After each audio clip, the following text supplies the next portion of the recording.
Hello all of you, welcome back to my channel. मैं आज आप लोगों के लिए लेकर आ चुकी हूँ एक कलेक्टिव रीडिंग जिसका टॉपिक रहने वाला है अगले 7 दिनों में आपके साथ क्या क्या हो सकता है या क्या अपकमिंग सिचुएशंस रह सकती हैं, क्या चेंजेस आ सकते हैं नेक्स्ट 7 डेज़ में। हम देखेंगे। ये रीडिंग जनरल है, कलेक्टिव है। हो सकता है कि आपकी सिचुएशन के साथ एक्यूरेटली रेजोनेट करे, हो सकता है सिर्फ कुछ % रेजोनेट करे। तो ओपन माइंडेड होकर सुनिएगा और ज़बरदस्ती अपने आप को रीडिंग में फिट इन करने की कोशिश मत कीजिएगा। जितना आपके साथ रेजोनेट होता है उतना ही एक्सेप्ट कीजिए and leave the rest. Okay. ये रीडिंग सभी ज़ोडिएक साइंस के लिए है, हर उम्र के व्यक्ति के लिए है, टाइमलेस है। आप जब भी इस वीडियो को देख रहे हैं, आप जब भी इस वीडियो तक पहुँचेंगे, यह आपके साथ तभी रेजोनेट करेगा। आइए चलिए स्टार्ट करते हैं और देखते हैं कि आपके अगले 7 दिन कैसे होंगे और अगले 7 दिनों में आपके साथ क्या क्या हो सकता है। ओके। तो डेस्टिनी का कार्ड सबसे पहले आया है। We have the passion and we have this victim. Okay, impartiality. Well, okay, I need one card at one time, so we will shuffle again. Yeah. No, again I need one. Okay, so yeah, here we have this discovery. Nice. देखिए, अगले 7 दिनों में काफ़ी aspects में यहाँ पर चीज़ें cover हो रही हैं। Let me explain. सबसे पहली चीज़ व्यूअर्स, यहाँ पर मैं ऐसा देख रही हूँ बहुत सारी जगहों पर, अलग अलग सिचुएशन में, ऑफ कोर्स बहुत सारी जगहों पर ऐसा हो सकता है कि आप थोड़ा सा इनजस्टिस या कुछ अनफेयर देखें आपके साथ होता हुआ। या कुछ आपको ऐसा लग सकता है कि जैसे आपके साथ कुछ अनफेयर या इनजस्टिस हो रहा है। ये अनफेयर और इनजस्टिस जो है वो आपको लव लाइफ में भी दिख सकता है, या हो सकता है आपके करियर में, करियर अपॉर्चुनिटीज़ में, स्टडीज़ में या फैमिली में। हो सकता है कि आपको ऐसा लगे कि कुछ अनफेयर आपके साथ हो रहा है, या फिर आपको कुछ ऐसा पता चले कि कुछ समय पहले या इस दिन या उस दिन या उस वक्त आपके साथ कुछ अनफेयर या रॉन्ग हुआ था, समथिंग लाइक दैट। तो कहीं ना कहीं आप चाहेंगे, यू विल एक्सपेक्ट कि मुझे जस्टिस मिलना चाहिए, या फिर मैं डिज़र्व करता हूँ या करती हूँ कि इस सिचुएशन में जो भी फेयर है, जो भी मैं डिज़र्व करता हूँ करती हूँ, वो मुझे मिले। कहीं ना कहीं एक्सपेक्ट करेंगे डिवाइन से, लोगों से, यूनिवर्स से कि वो मिलना चाहिए मुझे जो मैं डिज़र्व करता हूँ करती हूँ।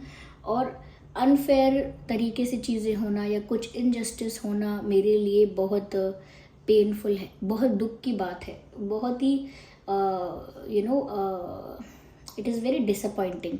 तो कहीं ना कहीं एक निराशा आपको देखने को मिल सकती है whenever you will get to know, जब भी आपको पता चलेगा कि कुछ अनफेयर आपके साथ हो रहा था, या फिर पता तो होगा ही कि अनफेयर हुआ था, लेकिन आप फिर भी अगले 7 दिनों में ऐसा लगता है कि कुछ सोचेंगे कि आपके साथ फेयर होना चाहिए या फिर जस्टिस मिलना चाहिए, इन समहाउ जस्टिस मिलना चाहिए। वो कैसे मिलेगा इतना तो खैर आप भी नहीं सोच रहे, बट आप चाहते हैं कि जस्टिस मिले। अब वो लव लाइफ में कुछ अनफेयर हुआ है या कहीं और अनफेयर हुआ है किसी और सेक्टर और एरिया में, लेकिन जस्टिस कहीं ना कहीं व्यूअर्स आप चाहते हैं कि सर्व हो। क्यों?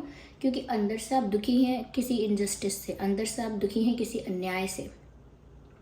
ये छोटे स्तर पर भी हो सकता है, बड़े स्तर पर भी हो सकता है, लेकिन किसी तरह का तो अन्याय है। ऐसा लगता है कि जैसे किसी को हक करना चाहते हैं आप इन द नेक्स्ट 7 डेज। एक ऐसी डिसअपॉइंटमेंट और एक ऐसा पेन आपके भीतर नज़र आ रहा है जो कहीं ना कहीं आपको एक हक के लिए you will crave for a hug, और you will just you will need a hug. ऐसा लगता है कि आपको ज़रूरत होगी कि कोई आपको एक टाइट हग करे और आप अपना सारा पेन रिलीज़ कर दें, अपना सारा दुख रिलीज़ कर दें।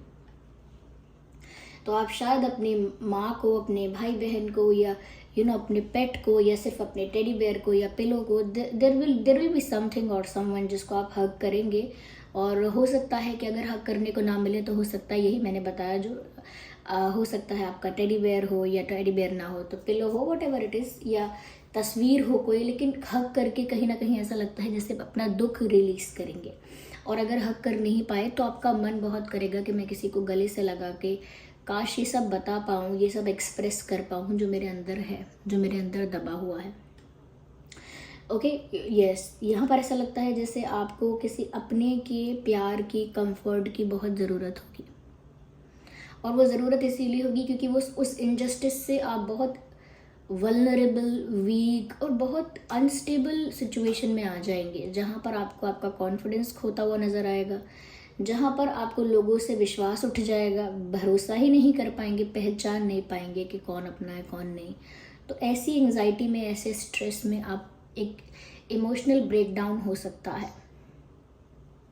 ओके, लेकिन ये टेम्परेरी है, it will not stay for long, it won't stay for long. क्यों? क्योंकि ये फेज जितना भी नहीं है, it is for a moment और it is for a day, something like that. बहुत ही टेम्परेरी एनर्जी है ये, जो हो एक तरह से फुल मून की वजह से भी ऐसा हो सकता है कि फुल मून की वजह से कुछ ऐसे एनर्जीज और कुछ ऐसे इमोशंस अपसर्ज होंगे, और जिसकी वजह से आपको और ज़्यादा इमोशनल, और ज़्यादा सेंटिमेंटल और ज़्यादा वल्नरेबल फील हो सकता है emotionally, because full moon does that. Okay, यहाँ पर ये आप एक्सपेक्ट करेंगे फॉर द नेक्स्ट 7 डेज, जिनके बारे में आपको पता चलेगा कि इन्होंने अनफेयर किया था या फिर कुछ अनफेयर आपके साथ होगा।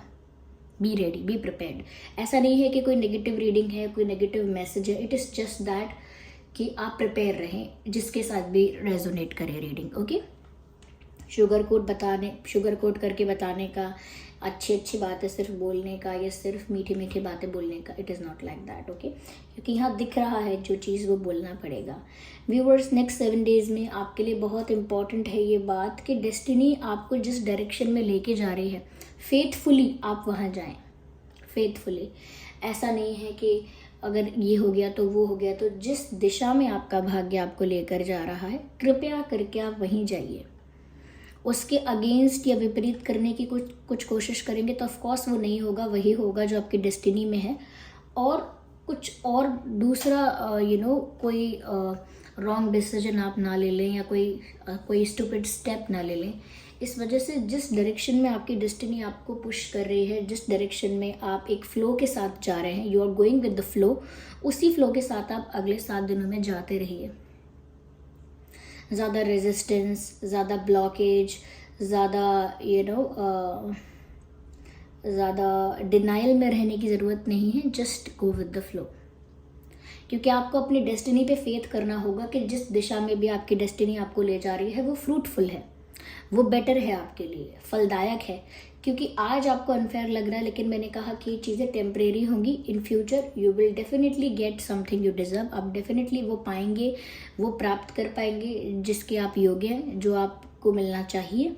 और साथ ही साथ आपके साथ कुछ बेटर होगा आगे, और अब वो आपको आगे समझ में आएगा कि क्या बेटर हुआ है। तो डेस्टिनी पे बहुत फेथ रखना है, डिवाइन मास्टर्स पे, यानी कि जो भी आपके जिस भी एनर्जी में, जिस भी फॉर्म में आप गॉड को प्रे करते हैं या फेथ रखते हैं, उसी फॉर्म में आपको फेथ रखना है और आगे बढ़ते जाना है। साथ ही साथ व्यूअर्स, जिन चीज़ों के लिए आप ज़्यादा ही डिटरमाइंड हैं, पैशनेट हैं, जो चीज़ें आपके लिए सच में इम्पॉर्टेंट हैं, चाहे वो आपका कोई पैशन ऐसा है कि आपको कोई स्पोर्ट्स पसंद है, या किसी प्रोफेशन के लिए you like to be something, और या क्रिएटिव फील्ड में, आर्टिस्टिक फील्ड में, या फिर हो सकता है एकेडमिक्स में, वट एवर इट इज़, जो भी आप करना चाहते हैं, जिस चीज़ के लिए भी आप पैशनेट हैं, उस पर ज़्यादा ध्यान दीजिएगा।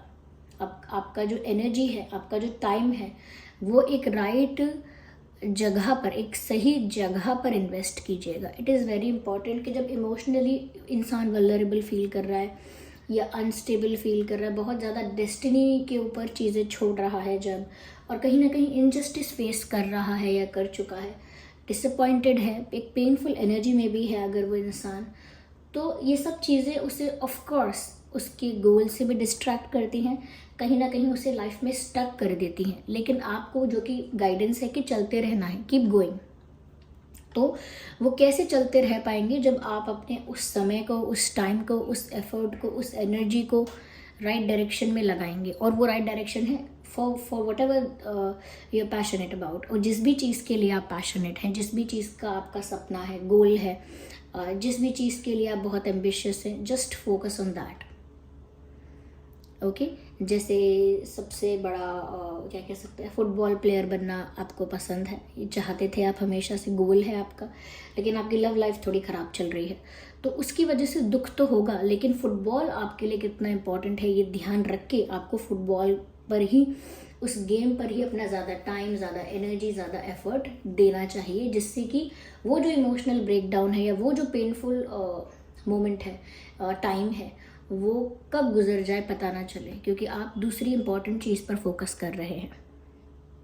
ऐसा होता है ना कि दूसरी ज़रूरी दूसरी ज़रूरी चीज़ पर आपका ध्यान जाए तो इजीली सब मैनेज हो जाता है। तो आप अपने आप को इन्वॉल्व करके रखिएगा ऐसी चीज़ों में जो महत्वपूर्ण है। अब देखिए क्या कहते हैं, खाली दिमाग शैतान का घर, वो इसीलिए भी कहते हैं कि आपके पास अगर कोई काम नहीं कर रहे हो किसी समय, या अपने आप को कहीं पर एंगेज या इन्वॉल्व करके नहीं रखा है किसी चीज़ में, और आपके साथ कुछ कुछ ऐसा अप्स एंड डाउन्स भी आए हैं, कुछ ऐसा रहा है पेनफुल, तो आप फिर उसी के बारे में सोचते रहोगे, उसी बारे में डीप थिंकिंग करोगे, उसी में खो जाओगे, उसी को कंटेम्पलेट करोगे, बार बार अलग अलग एंगल से इंटरप्रेट करोगे, दिस एंड दैट ऐसे करते रहोगे, उधेड़ बुन में लगे रहोगे। हमारी तरफ कहते हैं उधेड़ बुन में लगे रहना, यानी कि पहले चीज़ को ठीक करना, फिर उसको वापस से उधेड़ देना, फिर कुछ करना, फिर उसको वापस से उधेड़ देना, तो ऐसे करते रहना, तो उसमें लगे रहोगे, जिसकी वजह से आप और ज़्यादा एक कह सकते हैं सैड जोन में, एक डिप्रेशन तो खैर एक एक्सट्रीम टर्म हो गया, बट एक ऐसे माइंडसेट में स्टक हो सकते हो, एक ऐसी विचारधारा में फंस सकते हो जहाँ से निकलने में हफ्तों या महीने लग जाते हैं लोगों को। तो अपना टाइम राइट जगह पर इन्वेस्ट कीजिए, और जितना समय आपको मिला है वो समय इन्वेस्ट कीजिए खुद की खोज में। अब देखिए, जिन लोगों को ये खुद की खोज बहुत ही स्टूपिड आइडिया लगता है, उन लोगों को ये समझना बहुत ज़रूरी है कि जब तक आप खुद से प्यार करके, खुद को पहचान के, खुद को एक्सेप्ट करके, अपने आप में प्लेजेंट, अपने आप में कंप्लीट और अपने आप में अपने आप में सेटिस्फाइड फील नहीं करेंगे, तब तक कोई भी चीज़, लवर और अ गेम और अ जॉब और a business, whatever it is, ये चीज़ें आपको हैप्पीनेस नहीं देंगी, ना ही सेटिस्फैक्शन देंगी। देखिए, कंफर्ट बाहर से मिलता है, फैसिलिटीज़ बाहर से मिलती हैं। लोग कहते हैं कि कार हो, बंगला हो, ये हो, वो हो, ऐसी लाइफ हो, वैसी लाइफ हो गई ना happiness. Well, this is not happiness.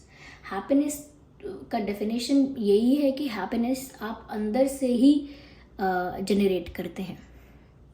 जैसे हैप्पीनेस है, सैडनेस है, एंगर है, ये सब चीज़ें आप अंदर से जनरेट करते हैं, अपने अंदर से क्रिएट करते हैं ये चीज़ें। और ये जो है कि घर है, बंगला है, गाड़ी है, पैसे हैं, दिस एंड दैट चीज़ें हैं मेरे पास, वो फैसिलिटीज़ हैं और कंफर्ट्स हैं। तो कंफर्ट्स में, फैसिलिटीज़ में और हैप्पीनेस, एंगर और सैडनेस में फ़र्क है। एक अंदर से जनरेट होती है ह्यूमन के, इंसान के, और एक बाहर से क्रिएट की जाती है। तो यहाँ पर ऐसा लगता है कि आपको अपनी हैप्पीनेस और एंगर और सैडनेस जो भी है उसका कारण भी अंदर ही है, और खुशी और ये जो सेटिस्फैक्शन है ये भी आपको अंदर से ही मिलेगा। इसीलिए हमेशा गाइड किया जाता है। देखिए, टैरो रीडिंग तो है ही, लेकिन साथ ही साथ आपको सही गाइडेंस मिलनी चाहिए। ऐसा नहीं कि उलझनों में आप पढ़ेंगे, ये बात आप जानकर सोचें कि अच्छा तो मैं उलझनों में पढ़ूंगा। अब कोई उलझन नहीं है, आप अपने इमोशंस को हैंडल करिए, कोई उलझन है ही नहीं।